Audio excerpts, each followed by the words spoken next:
على البدر الأغر محمد ذي النور والوجه النضر. السلام عليكم ورحمة الله وبركاته. الحمد لله رب العالمين، وصلى الله وسلم على نبيه الأمين وعلى آله وأصحابه أجمعين. أما بعد، فقد رأينا في الدرس الماضي جملة من المسائل المتعلقة بما أرساه رسول الله صلى الله عليه وآله وسلم بعد هجرته إلى المدينة، ورأينا أن الدوائر الثلاث وهي بناء الفرد وبناء الدولة وبناء الحضارة قد بدأ رسول الله صلى الله عليه وآله وسلم في إرساء قواعدها وتأصيلها في مجتمع المدينة.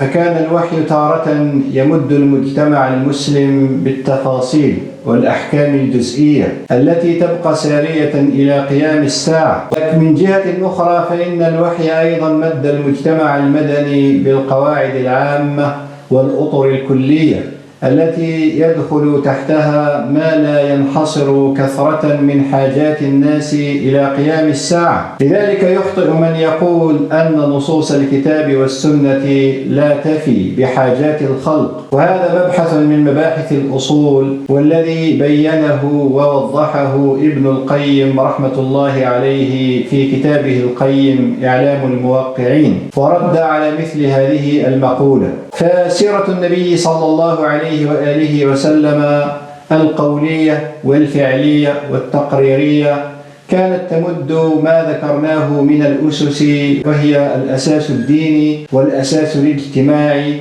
والأساس الاقتصادي والأساس التعليمي. فقلنا أن رسول الله صلى الله عليه وآله وسلم كان يمد هذه الأسس تارة بأحكام تفصيلية جزئية لا تتغير إلى قيام الساعة، وتارة يمدها ويؤسس فيها قواعد كلية يعود الخلق إليها. وكان آخر ما تناولناه في الدرس الماضي الحديث عن أساس السياسة، وكذلك فعل رسول الله صلى الله عليه وآله وسلم بهذا المجال ما فعله بباقي المجالات، فزود هذا المجال بأحكام جزئية ثابتة لا تتغير وهي من الثوابت الشرعية، وكذلك أمده بالأطر والقواعد الكلية التي لا ينحصر ما يدخل فيها. والدين والسلطان والناس كما قال كعب مثل الفسطاط والعمود والأوتاد، فالفسطاط هو الدين والعمود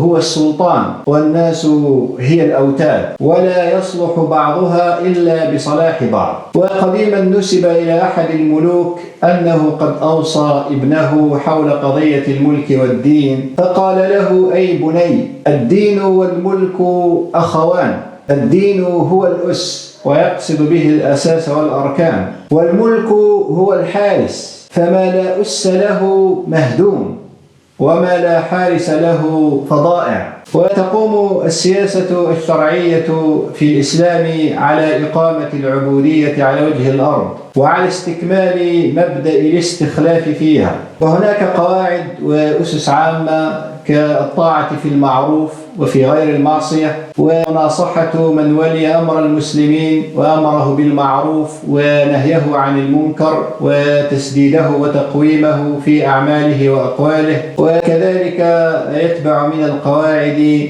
ما كان في الحياة العامة من وجوب إقامة حدود الله تبارك وتعالى وغير ذلك مما قد نذكره في درس خاص يتعلق بالسياسة الشرعية. أما الأساس الأخير الذي نود أن نذكره في هذا الدرس فهو ما تعلق بالأساس الأخلاقي، وإنما أخرناه وجعلناه السادس من الأسس لأن هذا الأساس الأخلاقي يخوض جميع الأسس التي ذكرناها قبل ذلك. فالمجال الديني عنده أخلاقياته، والمجال الاقتصادي عنده أخلاقياته، والمجال الاجتماعي عنده أخلاقياته، والمجال التعليمي عنده أخلاقياته، والمجال السياسي عنده أخلاقياته أيضا. فالأخلاق بالنسبة للإسلام كأنه سياج عام يحوط بكل تعاليم الإسلام التي جاءت لتغطي جوانب الحياة المختلفة، وهذا السياج هو ميزة أمة الإسلام. فإذا أردنا أن نصف الإسلام كدين وأن نصفه بوصف خاص عدا التوحيد فليس هناك إلا الخلق، وليس هناك إلا الأخلاق. فالأخلاق في المجال السياسي في الإسلام تختلف اختلافا جذريا، بل يصل إلى درجة التضاد مع أخلاقيات السياسة المعاصرة، وكذلك أخلاقيات الاقتصاد، فهي أيضا في الإسلام تختلف عن أخلاقيات الاقتصاد الموجودة في هذه الحياة المعاصرة. فهذه جملة من الأسس أردنا أن نضع عليها رؤوس أقلام حتى يتسنى لنا بعد ذلك تفصيلها في دروس تأتي بإذن الله تبارك وتعالى.